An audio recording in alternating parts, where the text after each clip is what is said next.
Hi and welcome to week 3's lecture. I hope that everything is going well for you in this class.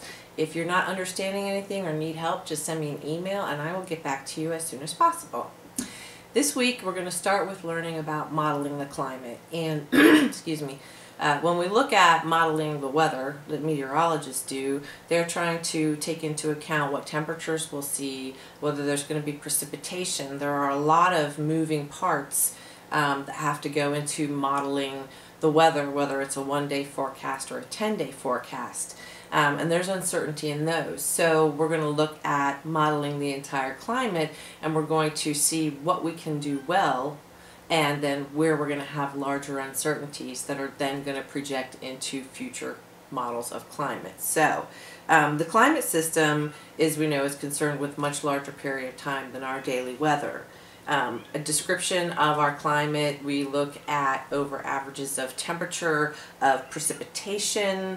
Are there any variations between spring and summer, such as monsoons? And we're going to take all of this and import it into a model. Now, the 5 components of the climate system, the interactions, are the atmosphere, the ocean, the land, ice that we have on the surface, whether it's on land or in the ocean, and the biosphere, which are the living things. Now, a lot of these systems are feedback systems. That means that they can reinforce each other, either positive or negatively. And the first one we're going to look at is the water vapor feedback. Now, the water vapor feedback and the cloud radiation feedback are 2 of the most important ones that we're going to look at, because they are the ones that happen to have the most uncertainty. And in chapter 9, when we get to that, we're going to look at how do we weigh this uncertainty and how do we deal with it in the modeling.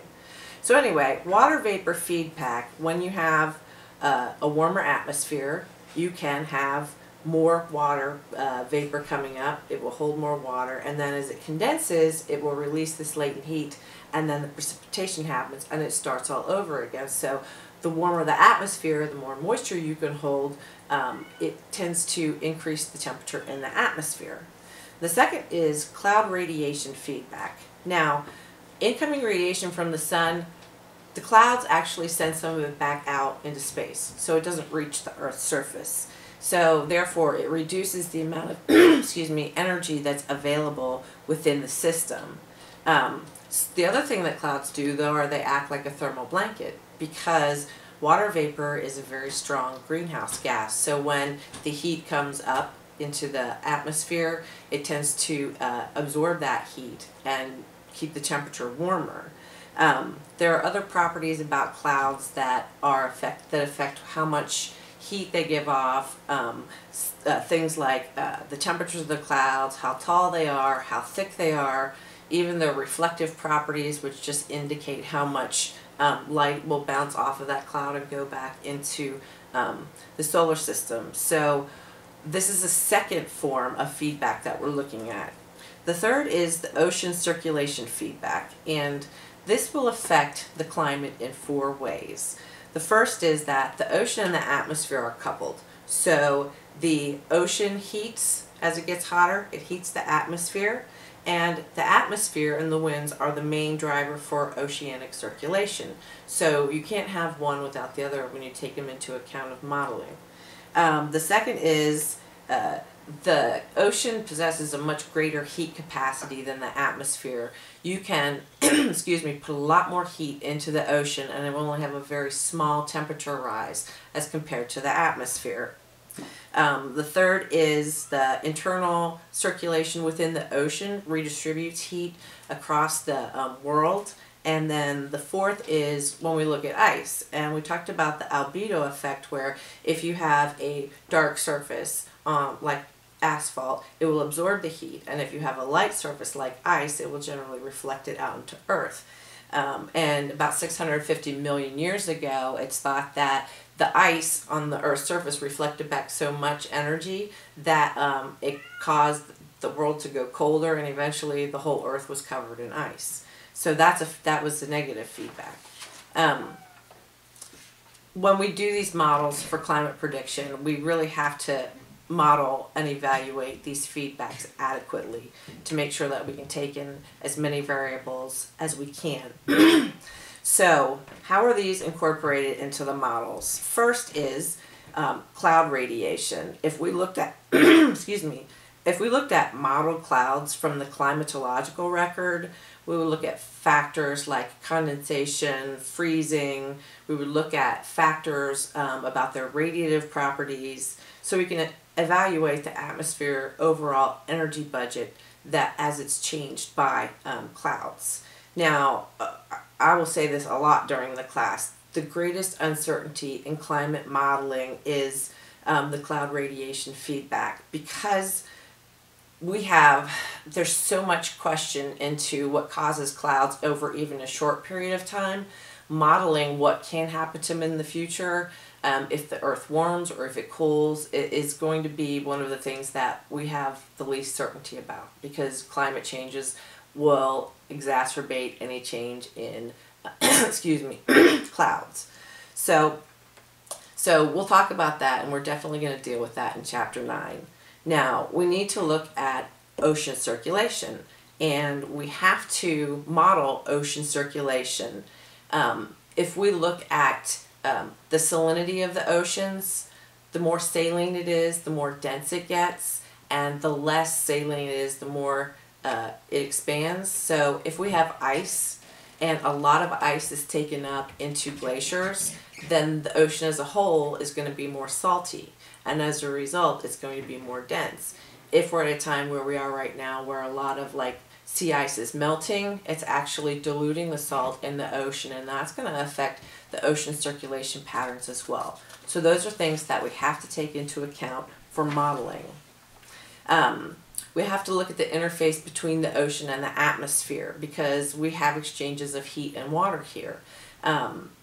We want to take into account the changes of the salinity also, and the albedo, as we just said. So how do we validate a model once we have it drawn up? Right now, they've been looking at 3 ways to try and validate climate models. The first is that we can simulate climate based on our future conditions. So we can say these conditions are going to stay the way they are, and so let's evaluate with no changes what's going to happen in the future. The second thing that we can do is we can look at all the information from the past, from our ice cores and everything, and with all the data there, we can model the climate, and we see that the conditions that we're saying the climate is, based on the data that we found, that those match pretty well. So, in some of these time periods, like for example 9,000 years ago, we have a lot of data from that time period, so it's a place where we can do very detailed modeling, because we have so much information on that time. But we don't have a lot of periods like that that are in the further past history that we have. We can also model climate based on large events. So if we have a volcanic eruption, it can put enough particulate matter into the atmosphere that will actually reflect a lot of the radiation back into space. And in the early 1800s, there was a volcanic eruption, and it actually caused snow for the next 2 summers in North America, because there was that much particulate matter. We can also look at changes in solar radiation, like we talked about the Maunder minimum, when the sunspots really died out, and all of a sudden we had this period of time where the glaciers were coming down into the towns again. So we have to be able to look at both what we see occurring naturally, and then what we can look at to see what humans are doing that may affect climate right now. So you're going to look at natural factors and anthropogenic factors.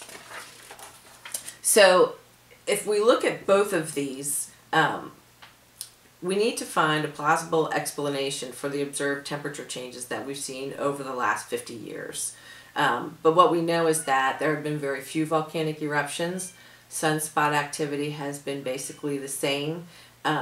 We haven't had any great other natural factors that would affect climate. Everything has been kind of the same. So we're kind of basing it on, for the last 50 years, because everything else has been quiet, we're going to look at the changes that we think have been made are mostly anthropogenic in sources. So, all right. Now we're going to move on to climate change for the future and into the 21st century. When the IPCC, the International Panel on Climate Change, got together, they had decided to do what they called representative concentration pathways. And these are basically scenarios that they put together. So first we're going to look at the emission scenario. Right now we have put enough greenhouse gases into the atmosphere that even if we stopped today and didn't put any more in there, it would still affect climate because of their concentrations, because they last so long in the atmosphere for at least the next 100 years.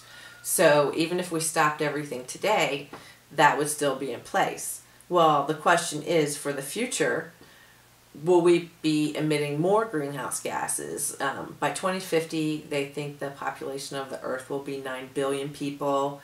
Will there be economic growth? Will there be more deforestation or afforestation where places are being reforested?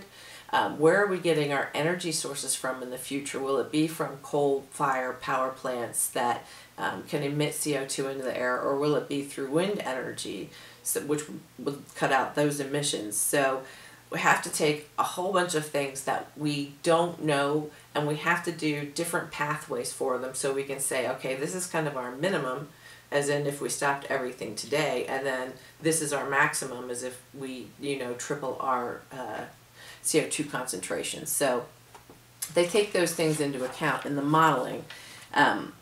So one of the things that you will read in your paper and in your textbook is that to describe climate change as a whole, right now, everything is described in terms of the change in temperature. It's the proxy for it, because you can't put all these other little pieces together and pull them in. So we're going to say, to recognize climate change right now, we're going to call it based on the change in global average temperature. But rainfall could be just another big indicator for climate change. But temperature is the one that most people talk about, so it's what we use.